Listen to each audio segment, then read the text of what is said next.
rekan kita advokat Saiful Bayat, Abang Leo Firmansyah, istri, juga besan Pak Rianto beserta istri, dan yang berbahagia manten Mbak Nita dengan Anggoro Kaksono. Mas, apa dipanggilannya? Mas atau yang? Ya, bapak-bapak, ibu-ibu hadirin yang berbahagia, saya berdiri di sini adalah sebagai pengacara yang biasanya kami berurusan dengan masalah perceraian. Nah, sekarang saya mau bercerita karena rekan kami Saiful Bayat juga sama profesi sebagai advokat, mau menyampaikan satu pengetahuan. Kalau bisa hari ini nikah ya Mas Anggoro dan Nita sekali sampai meninggal wafat yang memisahkan. Jangan sampai di ujung sana nanti adalah perceraian. Jadi saya mau bercerita ya Bapak Ibu, pengalaman pengacara itu adalah di ujung sini, di hilir ngurusin perceraian. Jadi pengalaman kami sebagai pengacara ini dahsyat akibat perceraian. Bagaimana pendidikan dan kelangsungan hidup anaknya, turunannya.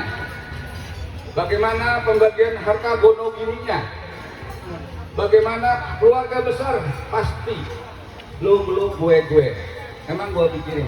Tapi walaupun ada juga yang saling silaturahmi. Tapi begitu dahsyatnya akibat perceraian ini jangan sampai terjadi di situ. Untuk itu kita mesti lihat hulunya. Ya, kalau hulu itu air itu gunungnya, yaitu hari ini akad nikah. Tadi tentunya dari pagi sudah disampaikan oleh dari kantor KUA yang disebut sakinah mawaddah warohmah, damai, tentram, cinta kasih dan kasih sayang. Sekarang saya mau bercerita di tengah-tengah sini. Tadi hilir, hulu, tengah-tengah sini adalah keluarga yang harmonis. Saya kebetulan spesialisasinya adalah pengacara untuk hukum keluarga yang harmonis. Jadi saya mau bercerita bagaimana keluarga harmonis ini dari pendekatan hukum.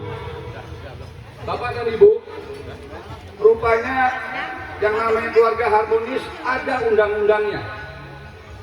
Ini mungkin belum banyak orang tahu, ada undangnya yang dikatakan keluarga harmonis, ya, yang disebut juga ketahanan keluarga, yaitu Undang-Undang Nomor 10 Tahun 1992 tentang kependudukan dan pembangunan keluarga sejahtera. Nah, rupanya yang perlu kita ketahui itu ada 8 hal atau bukti-bukti yang harus dipahami oleh keluarga dan bapak-bapak ibu-ibu yang udah senior. Karena yang namanya usia perkawinan itu ada 3 ya, 0 sampai 5, 5 sampai 25, 25 sampai wafat.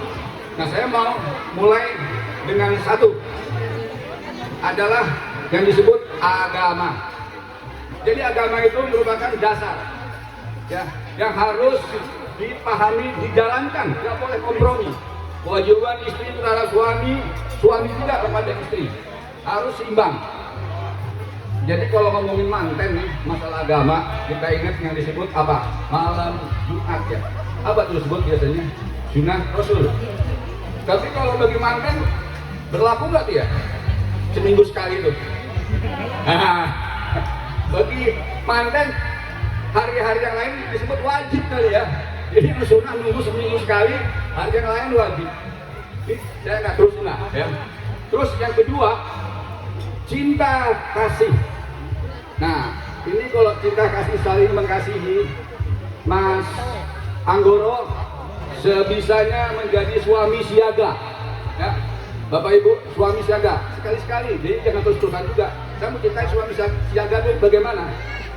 Sekali-sekali Mas Anggoro nemenin Mbak Nita belanja ke pasar. Setuju loh, nemenin, bawain ya yang berat-berat, masuk ke gang-gang yang becek, nggak ada objeknya ya. Pegangin tuh, belanjainnya tuh, bawa.